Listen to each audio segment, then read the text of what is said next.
Nós, quando compramos um carro, nós estamos a ficar mais pobres, não é? As pessoas compram um Lamborghini ou compram um bem de luxo, uma camisola, pronto, de marca, não sei, da Gucci, dessas coisas, e com a ideia de que estão a ficar mais ricas, não é? Perante a sociedade, mas tecnicamente nós estamos a ficar mais pobres, não é? Porque, a não ser que seja um carro de coleção, uma raridade, uma perspectiva de consumo, se for comprar um carro novo, eu estou a gastar, por exemplo, não sei, 30 mil euros e estou a obter um ativo que só para passar as minhas mãos vai valer 20 mil, ou seja, eu estou a ficar 10 mil euros mais pobres, não é?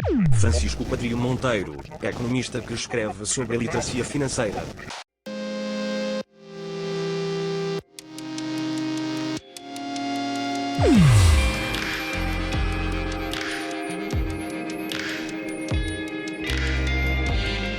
Carne esperta.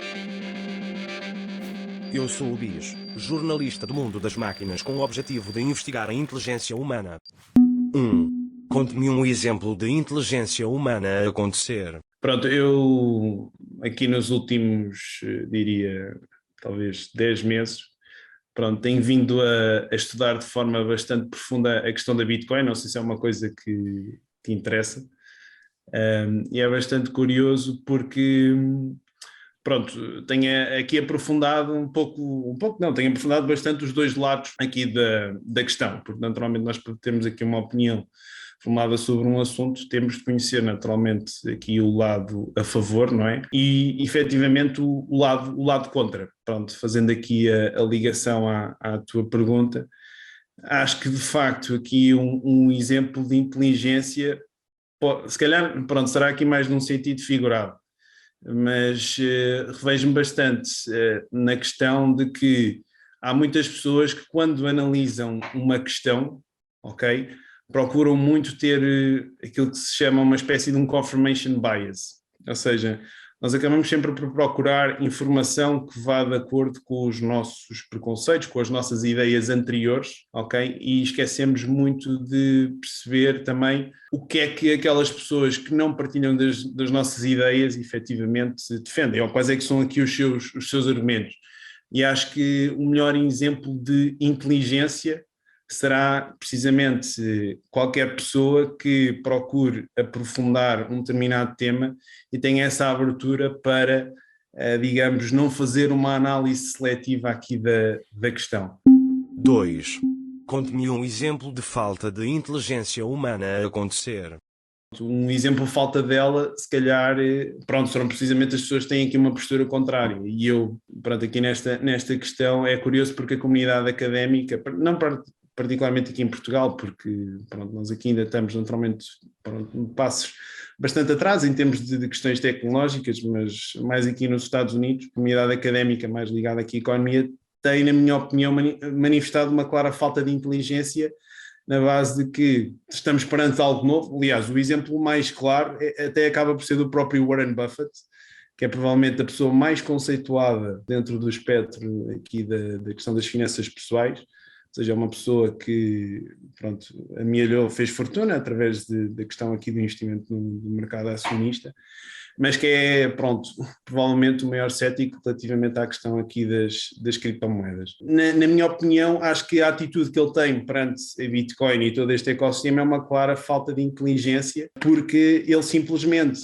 olha para isto, vê que é algo que, digamos, que incomoda a realidade dele, não é? Um bocadinho a realidade em que ele está inserido e acaba por não querer procurar, pelo menos é a ideia que eu tenho, naturalmente não posso falar por ele, mas pelo menos pelos argumentos que têm sido apresentados por ele, é claramente uma pessoa que não está, digamos, a ir aqui ao redor a 100% da questão, está apenas a ver a questão do lado que lhe mais convém, não é? E está a esquecer aqui o outro, um exemplo de falta de inteligência, curiosamente, numa pessoa que naturalmente muita gente, e eu próprio também, pronto, me revejo em todos os seus ideais e todas as lições que tem vindo a partilhar aqui connosco. 3. Por que razão a economia é tão ideológica?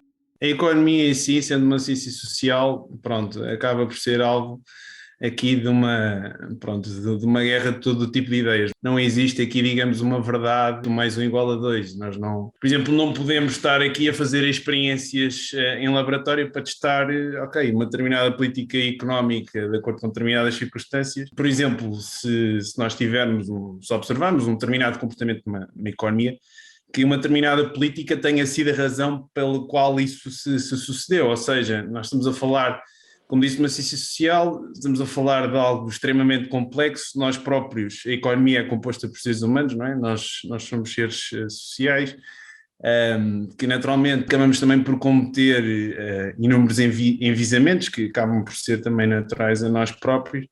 Depois temos aqui uma mixórdia bastante complexa, que é muito complicada, digamos, de digerir e de analisar, e acho que isso é também um pouco a razão pelo qual nós dentro do espectro da economia, não é? Nós temos posições, temos aliás pessoas com posições bastante opostas, ou seja, nós temos, por exemplo, aqui pessoas assim pronto, lembrando assim, de repente, por exemplo, o Francisco Louçã, que é uma pessoa ligada, digamos, mais pronto, ao campo político da esquerda, que é professor aqui no ISEC, e que naturalmente se for debater, se calhar agora também lembrando aqui pessoas aqui do nosso campo político, mas por exemplo o Cavaco Silva, não é? Provavelmente são pessoas ambas formadas em economia, mas que vão ter visões radicalmente diferentes das coisas, e acho que isso depois também passa um bocadinho pela experiência que cada um tem, pelos valores também que cada um tem, porque se formos a ver, acho que cada um de nós acaba por viver na sua bolha.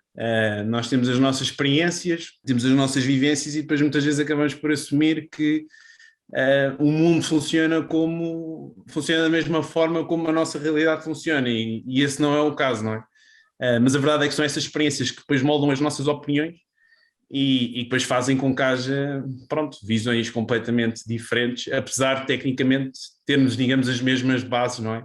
De formação. 4. Como é que eu sei se um comentador da economia é inteligente?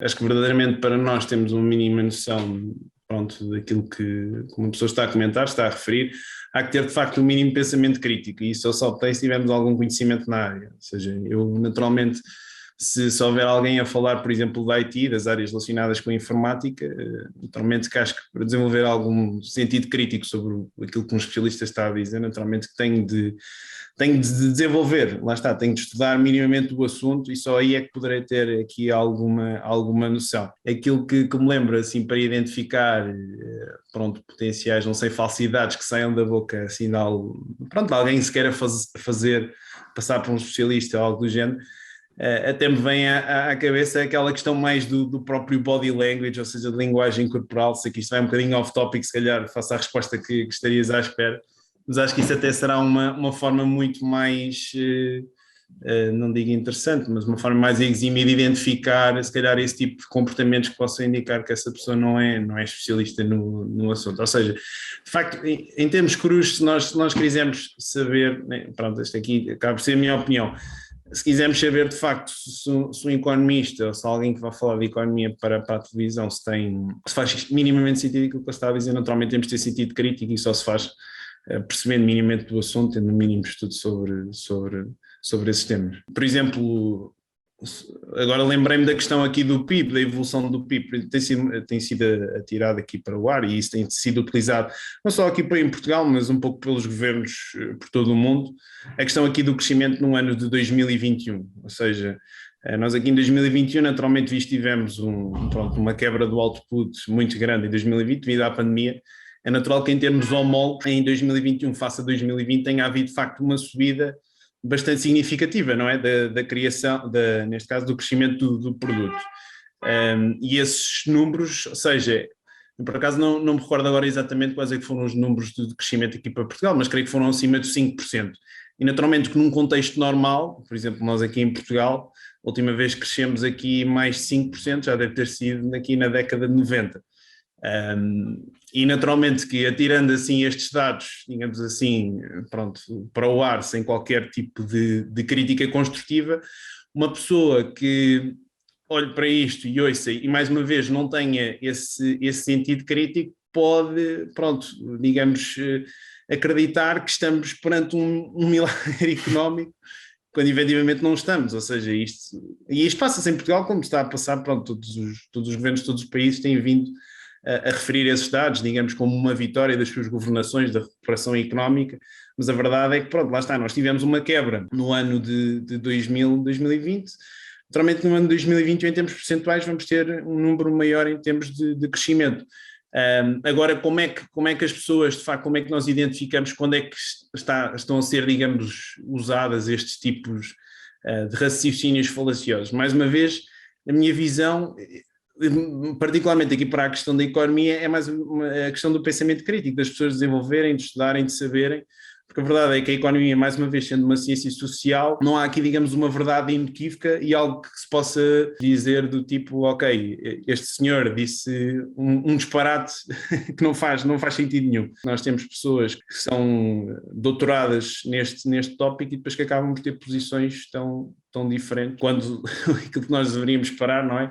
Sendo pessoas que tecnicamente fizeram aqui o seu percurso académico exímio, detalhado, deveriam chegar a algum tipo de conclusão semelhante, não é? Mas mais uma vez isso demonstra aqui a própria complexidade aqui da economia. 5. Quando alteram as regras do jogo, um economista inteligente pode deixar de o ser? Nem será o 8 nem o 80, porque por um lado, essa questão aqui digamos, de alterarem as regras do jogo, nós por exemplo aqui no final da década de 90 nós tivemos aqui a bolha tecnológica, ou seja, tivemos aqui, pronto, setores, aliás, o setor tecnológico representado aqui pelo índice Nasdaq na altura teve uma valorização brutal e que depois pronto, a bolha acabou por estourar e na altura dessa mesma valorização perguntavam muito ao Warren Buffett e também ao Charlie Munger qual é que era a sua opinião sobre aquilo que estava a acontecer e porque é que a empresa deles, neste caso aqui a Berkshire Hathaway, não tinha nenhuma exposição aqui a este tipo de empresas, porque eles olhavam para isto e diziam, ok, isto é algo que eu desconheço, é algo que é fora do meu domínio e como tal não faz sentido, pronto, eu estar a colocar o meu capital lá, ok? Essa também é umas regras do ouro dele, ou seja, o Buffett tem uma quote também bastante conhecida, que risco é nós não sabemos aquilo que estamos a fazer, e naturalmente se existe uma empresa cuja atividade depende de algo que eu desconheço totalmente, naturalmente que estou a cometer um nível de risco muito maior se estiverem a investir aqui nessa empresa. Mas essa questão que levantaste foi precisamente levantada a eles na altura, porque, pronto, como o setor tecnológico estava todo a valorizar, na altura parecia que eles estavam a ficar um bocadinho atrás. Porquê? Porque, basicamente, Wall Street, todos os hedge funds que tinham exposição ao setor tecnológico estavam a ter retornos massivos, não é? E eles, como não tinham participação nesses mesmos setores, estavam claramente atrás e pronto, e foi levantada essa questão se não estariam, digamos, a ficar aqui um pouco obsoletos. A verdade é que, pronto, a bolha depois acabou por estourar e eles acabaram por ter razão. Inicialmente estava a ficar um bocadinho essa ideia de que eles estavam a ser, digamos, ultrapassados. A verdade é que depois aquilo que se viu é que, mesmo que as regras do jogo estejam então a alterar-se, a mudar-se, continua a haver verdade em todos os princípios que eles de facto aplicam na gestão aqui das suas carteiras. Eu sigo aqui vários blogs de pessoas ligadas à indústria de asset management aqui nos Estados Unidos e esse tema já foi analisado, nomeadamente a dicotomia que existe entre a questão do value investing e do growth investing. São duas filosofias de investimento em ações. A questão do value investing está mais associada a esta metodologia usada pelos avós dos investimentos e o growth investing está mais ligado a esta vertente mais recente, digamos. E pronto, estatisticamente está provado que esta última, esta mais recente, está a ganhar mais peso digamos, a esta visão mais clássica e acho que essa tendência efetivamente vai continuar. Ou seja, acho que é importante nós termos noção das regras que estão a ser alteradas, não é? Pronto, estarmos atualizados às novas dinâmicas, àquilo que vai acontecendo na economia e aqui nos mercados. No entanto, não descartar sempre esses princípios base que são no fundo, pronto, digamos aqui a bíblia dos investimentos. Pronto, em particular neste exemplo então que estamos a falar aqui do Warren Buffett e também do Charlie Munger, que é o parceiro, digamos, de negócios dele. 6. Como é que se lida com a incerteza? seja a questão aqui dos chamados Black Swans, os cisnes negros. Ninguém os conhece, ninguém os estudou e quando acontecem e pronto, e é uma desgraça. Mas é assim, qual é que é a melhor forma para fazer face aqui a estes cisnes negros? Existe um livro bastante giro, que é do Nassim Taleb, que fala, pronto, aqui dessa mesma questão, mas eu diria que será aqui um bocadinho, pronto, fazemos a própria gestão desse mesmo risco. E como é que nós fazemos a gestão desse mesmo risco? É agarrar-nos àquilo que nós temos, e aquilo que nós temos é dados, é factos, não é? E é através, digamos, da análise rigorosa aqui desses mesmos números, desses mesmos factos, depois iremos minimizar então aqui o risco das nossas operações, mesmo na eventualidade desses mesmos cenários ocorrerem. Ou seja, mesmo, por exemplo, tivemos a questão aqui do Covid, não é? Ninguém estava preparado para esta situação. Como é que nós podemos então preparar-nos para algo que não sabemos que possa acontecer, não é? Que tem características que não possa acontecer. É precisamente agarrarmos àquilo que nós já temos e tentarmos esmiuçar, digamos, essa mesma informação para que quando algo desse género aqui acontecer, pronto, estejamos então aqui o máximo preparados possível, porque não existe aqui, digamos, uma resposta perfeita, não é? Isso acaba por ser, digamos, o risco, pronto, o risco inerente, e atenção, isto não se aplica só na questão aqui dos mercados, dos investimentos, não é? Estamos a falar aqui de risco que faz parte da vida de todos. Acabam por haver cisnes negros, também acabam por impactar se calhar a atividade das empresas, não é? Nós tivemos, por exemplo, este ataque agora, pronto, este ataque informático agora à Vodafone, também acabou por ter impactos aqui brutais, mas eu diria que seria, de certa forma, tentar antever, ainda que isso de certa forma seja uma impossibilidade, não é? Mas tentar antever o pior cenário possível. E depois estimar aqui com a informação que nós temos o que é que nós poderemos eventualmente fazer, mas nunca haverá aqui alguma solução, digamos, uma solução perfeita. E em certeza acaba por prejudicar bastante aqui a racionalidade e naturalmente nós para tomarmos as melhores decisões elas necessitam de ser racionais, não é? Também existe um livro muito giro que aprofunda isso, que é o Thinking Fast and Slow, do Daniel Kahneman, e é curioso, ele lançou esse livro em 79 e na altura quando ele foi lançado, aquilo foi um bocadinho uma afronta aqui à questão aqui da economia, porque o problema também da economia acaba por ser que muitos dos modelos que são desenvolvidos ou das teorias que são desenvolvidas baseiam-se no pressuposto de que as pessoas são racionais nas suas decisões. E a verdade é que aquilo que acaba por acontecer é que, e pronto, e já está mais que provado, é que as pessoas efetivamente, mediante aqui as suas expressões, não é? Como, pronto, a incerteza, o medo, a ganância, etc., acabam por ser irracionais no seu processo de decisão, e isso até levou, curiosamente, a que a disciplina, digamos, de Behavioral Economics, que é no fundo uma fusão de psicologia com a economia, se tenha começado aqui a desenvolver aqui por causa disso. Mas como é que nós podemos combater aqui a racionalidade?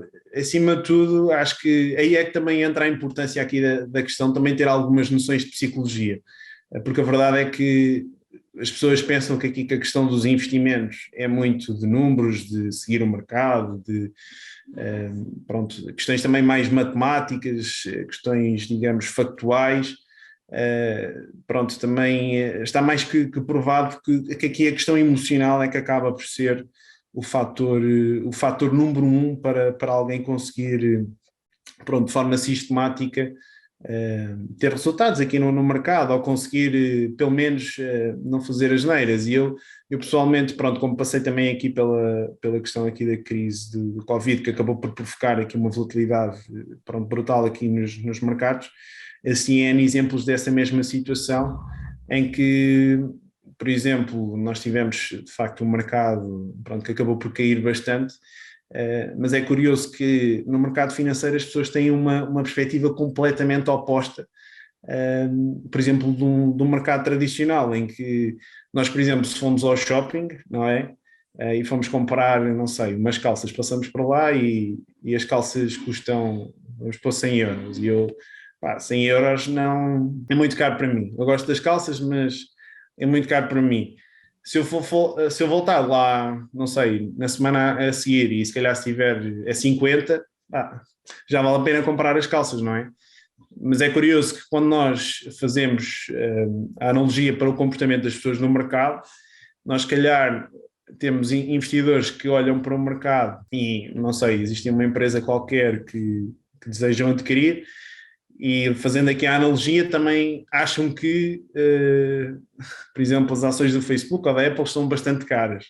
Mas se o mercado cresce e elas passam a estar cotadas a metade do valor, ficam com medo, porque, pronto, depois temos aqui o efeito de manada, não é? A questão aqui social, e até se existe uma situação também bastante referida, que diz que o mercado financeiro é o único mercado onde nós temos descontos e as pessoas fogem da loja. Um psicólogo que estuda aqui a questão, digamos, do processo de decisão das pessoas, até se calhar acaba por perceber muito mais de economia do que propriamente um economista. A economia, como disse, é uma ciência social, é feita de pessoas. Nós, para percebermos as pessoas, temos que perceber aqui psicologia. Naturalmente, se queremos perceber minimamente esta questão complexa, temos também de ter aqui, claramente, aqui alguma base de psicologia. 7. Efeitos de mais máquinas na economia. Pegando também aqui mais na questão, se calhar, vertente de finanças pessoais e de poupança e de investimento, acho que as pessoas não são racionais na medida em que, muitas vezes, quando fazem, por exemplo, uma compra ou quando gastam dinheiro, não estou a falar de questões relacionadas com bens essenciais, não é? Mas, pronto, se calhar questões, necessidades aqui um pouco supérfluas, não têm, de facto, a noção concreta, digamos, do verdadeiro custo de oportunidade que estão a ter quando gastam aquele dinheiro. Ou seja, estão a ser aqui irracionais na medida em que acabam por, lá está, ter esse bias muito grande da questão aqui do presente, não é? Naturalmente, pronto, também que aqui a questão do marketing, da publicidade, acaba por ajudar aqui nesse sentido, mas pronto, as pessoas acabam por privilegiar muito mais o presente do que aquilo que deveriam, em termos racionais, e como tal acabam por ser afetadas aqui na sua questão financeira pessoal, porque a verdade é que esse dinheiro poderia ser muito mais bem empregue aqui nos seus objetivos aqui de outra forma. Por exemplo, o mercado financeiro também deixaria de ter claramente o interesse e pronto, não teria com certeza a mesma paixão que tem, pronto, que tem agora, porque se o mercado fosse constituído por pessoas aqui racionais, naturalmente teríamos aqui um mercado altamente ineficiente e seria algo muito mais monótono, algo muito mais... 8. Políticas inteligentes em relação a novidades como as criptomoedas. Acho que já é inequívoco que este novo sistema que está a ser desenvolvido, não é? Um bocadinho, não digo necessariamente paralelo aos Estados, mas que está fora, digamos, do seu controle direto, é claramente uma necessidade e vai continuar aqui a crescer. E a minha mensagem, naturalmente, para o nosso Primeiro-Ministro e para quem está a liderar e quem tem esse poder de decisão, é tirar, digamos, entrarmos aqui um bocadinho no jogo o mais cedo possível, porque naturalmente os early entries vão claramente beneficiar de toda esta tendência que se vai perpetuar aqui nos próximos anos. Mas acho que também qualquer país, pronto, vemos agora o caso de El Salvador, que foi o primeiro país a tornar aqui Bitcoin como pagamento, como legal tender, pagamento legal.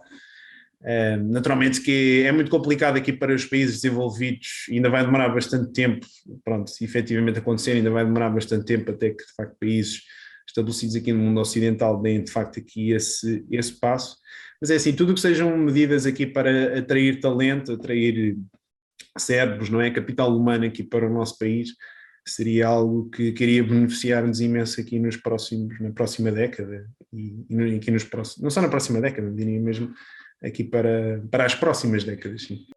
9. Estuda para seres alguém, continua a ser um conselho inteligente. Tenho uma visão bastante liberal no que diz respeito a essa questão. Acho que essa história do estudar, de ter um determinado emprego e de viver uma vida que já, digamos, pré-formatada, não é, pelos nossos pais, acho que é algo que vai tender para ser, não digo necessariamente esquecido, mas vai perder relevância à medida que o tempo vai passando. Porque a verdade é que nos dias de hoje nós dispomos aqui de imensas ferramentas, não só aqui a questão da internet, como também, pronto, a própria revolução aqui do Web 3.0, que também vai ser aqui uma mudança estrutural para bastantes pessoas. Pronto, assim, de repente, recordo-me só aqui a indústria da música, que vai beneficiar imensamente com aquilo. Aliás, já está a beneficiar aqui com aquilo que está a acontecer. Acho que essa questão, digamos, ter um caminho pré-definido já não faz sentido para os dias de hoje. Acho que aquilo que as pessoas têm de perceber é, no fundo, se calhar entrando aqui numa vertente mais filosófica, mas perceber aqui um pouco o que é que lhes dá realização, não é? Tentar perceber o que é o seu sentido de vida, vá. E isto acho que também tem de ser induzido nas escolas, porque temos um sistema de educação que forma, pronto, operários, não é? Pessoas que está completamente antiquado, old fashion.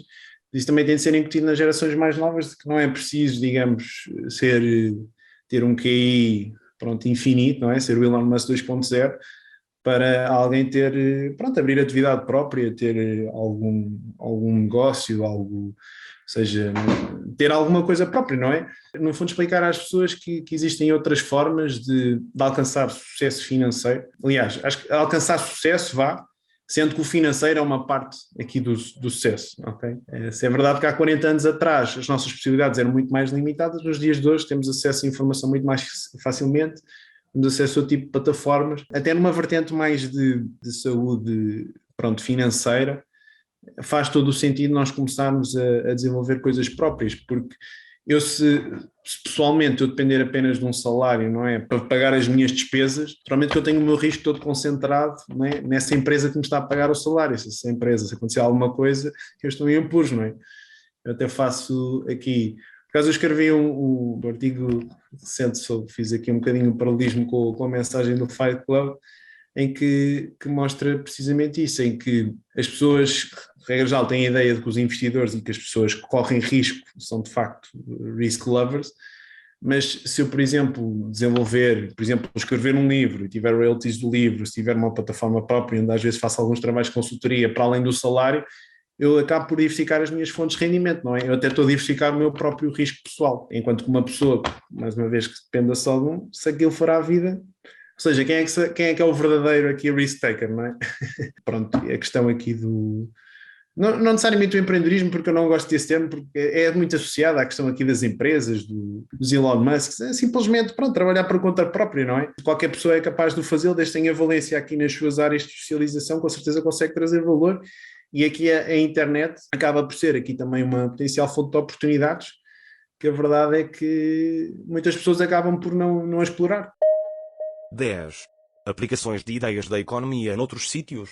É curioso porque existem bastantes semelhanças entre o desporto e a vida real, mas assim de repente lembro-me da questão aqui também ou seja, da própria relação que nós temos com o risco. Ou seja, nós do basquete temos a questão aqui dos lançamentos. Ou seja, nós lançamos, nós não sabemos se a bola vai entrar ou não é? É uma incógnita, é um risco, ela pode entrar, ela pode não entrar. Nos investimentos e na própria vida também podemos, se calhar, fazer essa analogia de que nós temos vários lançamentos e também não sabemos se a bola vai entrar ou não vai entrar. O que é que sucede? Por exemplo, se nós lançarmos aqui o primeiro lançamento e se o falharmos, há sempre aquela, digamos, intuição natural de perdermos aqui um pouco a nossa confiança. Será que eu fiz alguma coisa mal? Será que lancei bem? Será que cometi algum erro, não é? E muitas vezes acaba também por haver aqui uma motivação para deixar de lançar. Fazendo então aqui o paralelismo à vida real. Muitas vezes nós, se calhar, tomamos uma determinada decisão em que depois não corre da forma que esperaríamos e, como tal, acabamos por tirar consequências dessa mesma situação quando acaba por ser um processo aleatório, natural, ou seja, mesmo o melhor lançador do mundo, por exemplo, aqui no basquete, deve ser o Stephen Curry, não sei se segues aqui a NBA, mas ele próprio, ele não lança, ele naturalmente não marca 100% dos lançamentos que ele faz. E se ele psicologicamente começa a ser impactado pelo facto de ele lançar 3 ou 4 e falhar esses 3 ou 4, naturalmente que isso vai ter repercussões depois no médio e longo prazo na taxa de sucesso que ele tem. E acho que podemos fazer muito esse paralelismo com a vida real, no sentido de que o risco é inerente às nossas vidas, não é? A verdade é que muitas vezes o sucesso numa determinada situação em que nós estamos incluídos acaba por se ver muitas vezes a fatores aleatórios, que estão fora aqui do nosso controle e é uma questão de nós continuarmos, digamos, a lançar, não é? A correr esses riscos para que depois no médio e longo prazo, de acordo com a lei dos grandes números, acabe por haver uma convergência para que as coisas aconteçam. Fazendo se calhar, dando aqui um exemplo da vida real, lembro-me de ler um artigo sobre o fundador, creio que foi da Domino's Pizza, foi uma cadeia qualquer de supermercados aqui nos Estados Unidos, em que lhe perguntaram qual é que tinha sido a chave para o sucesso aqui da empresa, o que é que fez ela crescer. E ele disse, simplesmente abri várias empresas e esta foi a 7ª ou 8ª que abri, pronto, e esta aqui resultou. Ou seja, ele foi lançando, foi confiando na qualidade do processo e simplesmente, quando, digamos, marcou o sexto, pronto, marcou, digamos, os pontos da vida dele. E acho que é um bocadinho essa analogia que também podemos fazer para as nossas vidas. Não temos medo do risco e muitas vezes os resultados de determinados processos ou determinadas decisões que nós tínhamos tomado na nossa vida dependem-se muitas vezes de fatores aleatórios e não é por termos um outcome negativo que vamos nos deixar impactar, não é? Para a forma como nós vamos encarar os próximos lançamentos. 11. Como é que as pessoas podem ficar mais inteligentes? Eu agora recentemente, pronto, estou aqui a dedicar-me a uma espécie de um projeto, vai ser aqui uma plataforma ligada a estas questões de literacia financeira, em que não só vou explorar a questão do como é que se deve gerir, como é que nós devemos poupar e investir o nosso dinheiro, mas sobretudo explicar aqui o porquê, que acho que é o que falta, porque acho que só aí é que podemos dar aqui o clique e depois quando demos o clique é que as pessoas podem estar dispostas, digamos, a aprender mais sobre estes tópicos. Porque a ideia geral que um português tem, infelizmente, é que ok, para que é que eu se calhar vou estar a esforçar para poupar mais 100 euros por mês, depois vou colocar num produto tóxico do BES e o BES vai à falência. A ideia é disponibilizar depois isto também de forma, totalmente gratuita e chegar ao máximo de pessoas possível, depois aquilo que estava a pensar fazer era, ter uma espécie de uma contribuição, quem sentir que de facto isto foi de valor poderá dar um valor que acho justo, quem achar e quem não puder não dá nada. E acho que é importante as pessoas terem acesso a esta informação e acho que nunca foi tão importante estas noções estarem presentes aqui no processo de decisão aqui das pessoas, porque a verdade é que o dinheiro acaba por ocupar aqui um papel fundamental nas nossas vidas, não é? Quer queiramos, quer não, e naturalmente que otimizar todas as decisões em torno dele tem aqui um impacto brutal, e é isso que devia ser aprendido na escola, não é? Não sei bem porquê, vou procurar dar aqui o meu contributo e espero aqui dentro de não sei, dentro de alguns meses, provavelmente lá para abril, maio, ter aqui o projeto concluído e poder dar aqui o meu contributo. Dar, digamos, aquelas bases que muita gente considera como verdades quase inequívocas. Se calhar o exemplo da inflação, provavelmente uma pessoa nunca se perguntou, ok, a inflação, os preços sobem, mas porquê que os preços sobem? A questão de hierarquia social, as pessoas darem muito valor, ou seja, a questão da inveja, não é? Nada acaba por atribular mais o meu poder de sentido, não é? Do que ver aqui o meu vizinho estar a ficar rico ou não é?